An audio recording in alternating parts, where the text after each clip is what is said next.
मालेगांव शहर ने माजी में साथी निहाल अहमद जैसे बेबाक रहनुमा चुना जो जिनकी इब्तदाई शुरुआत ज़िंदगी की पावर लूम से मुंसलिक धंधे से रही, कारोबार से रही। इसलिए अपनी ज़िंदगी में उन्होंने हमेशा पूरी ज़िंदगी उन्होंने बुनकरों को और पावर लूम की सनत को बचाने के लिए कोशिश की, चाहे वो पावर बिल का मसला हो, नए आए हुए टैक्सेस का मसला हो या टेक्सटाइल पर आई हुई आफत का मामला हो। लेकिन आज के हालात में हमने देखा कि मालेगांव शहर की बुनकर नुमाइंदगी इंतहाई कमज़ोर है। इतनी कमज़ोर है कि मालेगांव शहर जो महाराष्ट्र का सबसे ज़्यादा पावर लूम चलता है, सबसे ज़्यादा semi auto power loom Malegaon शहर में चलता है। इसके बावजूद भी ऐवान में कोई नुमाइंदगी करने वाला नहीं।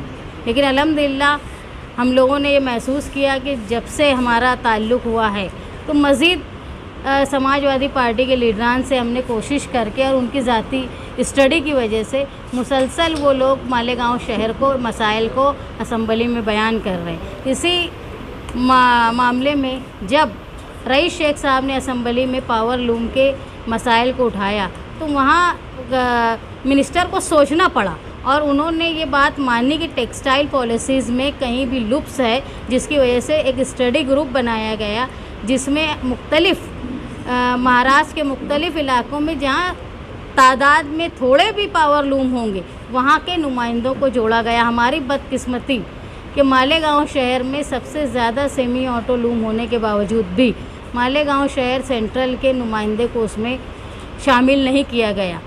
उनकी दिलचस्पी ना होने की वजह से, उनकी स्टडी ना होने की वजह से और ना उनकी कोशिश रही, जो ऐवान में इतने सालों में हमने देखा कि ना उन्होंने पावर लूम सनत को बचाने के लिए कुछ कहा, ना रोड पर आकर कुछ कहा। इसलिए ये बात हुकूमत को भी समझती होगी, जिनको दिलचस्पी नहीं है उनको शामिल नहीं किया गया। लेकिन रईस शेख साहब को इस बात में दिलचस्पी है, इंटरेस्ट है और प्रताप उगाड़े साहब को पावर कनेक्शन बिजली के ताल्लुक़ से मालूमात है। इसलिए हमने उनको मदऊ किया है मालेगांव में 3 जनवरी बरोज़ बुध के दिन बुनकर लॉन्च में 8 बजे से लेकर 10 बजे तक पावर लूम परिषद के नाम से, जहां बुनकर आकर अपने मसाइल को और पावर सार्फिन आकर अपने मसाइल को बताएंगे। और एक जो स्टडी ग्रुप बना है उनको 30 दिन का मोहलत मिली है गवर्नमेंट से कि 30 दिन में वो अपनी रिपोर्ट जो है वो गवर्नमेंट में सबमिट करेगी। इसलिए हमने मालेगांव शहर में बुलवाया कि सबसे बड़ी तादाद में यहाँ पावर लूम से मुंसलिक लोग हैं और वो अपने जज्बात, अपने ख़याल और अपने सुझाव वो रईस शेख साहब को देंगे ताकि वो जो अहवाल बनाएंगे उसमें मालेगांव की अहम मुश्किलात को भी शामिल करें। यहाँ प्रेस कॉन्फ्रेंस बुलाने का मकसद ये था कि पावर लूम से जो मसाइल है इनको समझने के लिए अपनापन होना चाहिए। पावर लूम से मुंसलिक लोगों से हमारा दिली जज्बात है, हमारे ताल्लुकात है। साथी निहाल अहमद साहब और हमारा आबाई पेशा पावर लूम से जुड़ा रहा है और आइंदा भी हम लोग कोशिश करते रहेंगे कि जिस तरह साहब की रिवायत रही है पावर लूम को बचाने के लिए, क्योंकि अगर पावर लूम चलेगा तो ये शहर चलेगा।